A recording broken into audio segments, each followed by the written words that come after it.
Government is not the solution to our problem. Government is the problem. Reagan reformed the tax code and deregulated markets. We're going to turn the bull loose. But he also exploded the national debt with defense spending. He fought the Cold War much more aggressively than his predecessors. Mr. Gorbachev, tear down this wall. In reality, Reagan was a far more divisive leader. His approval ratings often hovered around 50%, but his Republican descendants have elevated his status to icon of the conservative movement. He refused to sit down and be silent as our liberties were eroded by an out-of-control, centralized government that overtaxed and overreached in utter disregard of constitutional limits. A new generation of Republican politicians are connecting themselves to his legacy in an apparent bid to boost their political fortunes. In doing so, they hope to emulate Reagan's electoral successes and sweep Barack Obama out of the White House. Thank you. God bless you, and God bless them. Cody Akavi, Al Jazeera.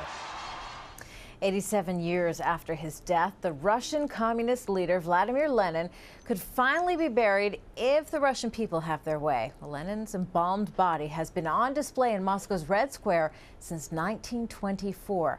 Recently, 70% of Russians voted in an online poll to have his body removed and buried.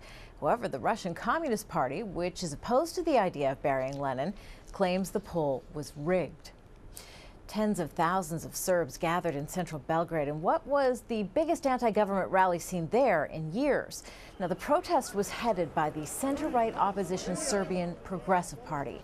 The protesters are calling for early elections, higher wages, and a crackdown on corruption.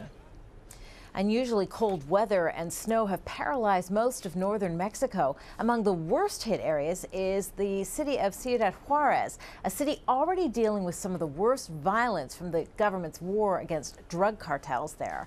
Well, temperatures have dropped as low as minus 18 degrees Celsius, and thousands of homes are without electricity or water. Local officials say it is the worst weather they've seen in 4 decades. Well, in less than 24 hours, the Green Bay Packers and the Pittsburgh Steelers will fight it out in the highlight of the U.S. sporting calendar. It's known as Super Bowl Sunday. The two northern teams will feel right at home way down in Dallas, Texas, which is experiencing some of its coldest temperatures in years. But as Daljit Dhaliwal reports, the weather won't stop, an expected record number of viewers from tuning in. They call it Super Bowl Sunday, the biggest day in American sports, long ago evolving from a mere championship game to become an international television sports spectacle. Last year's game, the 44th, drew 106.5 million viewers, the most watched television program in U.S. history. But that record should be broken on Sunday when the Pittsburgh Steelers and the Green Bay Packers kick off Super Bowl 45 at the billion-dollar Cowboys Stadium near Dallas, Texas. That's because both have national fan bases and many Americans are still housebound after a week of winter storms. The same storms brought rare snow and ice to Texas and forced the cancellation of most pre-game festivities. On Friday, 6 workers were injured when large chunks of ice fell 60 meters from the roof of the stadium. Steelers and Packers fans of all ages will tell you that they have seen a lot worse weather in their cities where winning championships has become something of a birthright. Since it was first played in 1967, Super Bowl Sunday has become a significant social event right up there with New Year's Eve and Halloween as the most party-filled days on the calendar. And for those not interested in the action on the field, there's still plenty to keep them entertained. Advertisers pay up to $3 million for a 30-second advert they hope will be talked about the day after and for weeks to come.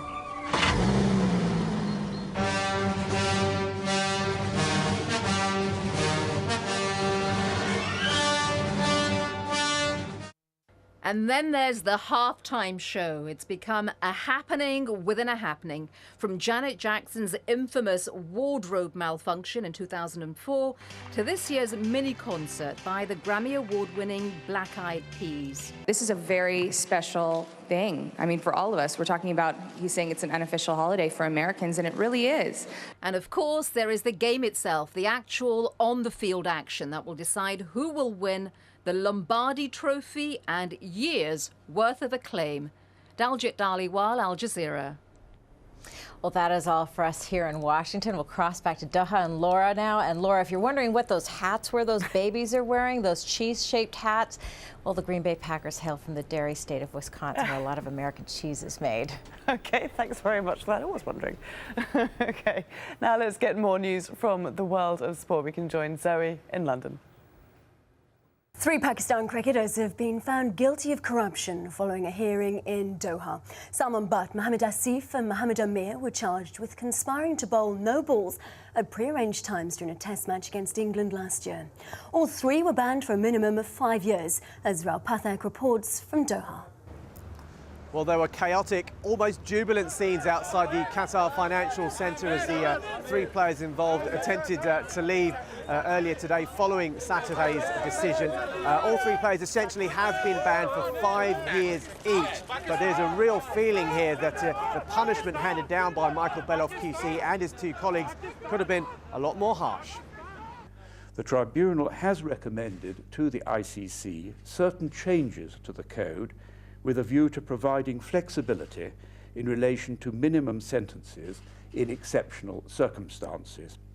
Well, as for the players themselves, all 3 are said to be very disappointed with the decision, and Mohammad Amir, for one, has confirmed that he will instruct his lawyers to go ahead with an appeal that will be heard by the Court of Arbitration for Sport. Well, the next big date for the players is March the 17th. That's when they'll appear before Westminster magistrates in London. They'll be accused of accepting and obtaining corrupt payments. Now, that carries a maximum jail term of 7 years, an extremely serious charge there. But as for the International Cricket Council, well, does this punishment that was handed out today really send out the strong message that they were looking for at the beginning of this tribunal? Well, I think the jury's still very much out on that. Rahul Pathak, Al Jazeera, Doha. To football now, and in the English Premier League, leaders Manchester United have been beaten for the first time this season. They lost 2-1 to bottom-of-the-table Wolves, while title rivals Arsenal were held to a dramatic 4-4 draw at Newcastle. It looked like they were cruising to an easy victory, but Newcastle came back from 4 down to take a share of the points.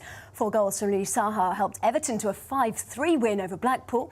A first-half hat-trick from Carlos Tevez saw Manchester City end a 3-game winless streak to cement their claim on third, and Wigan clawed their way out of the relegation zone with a 4-3 win over Blackburn.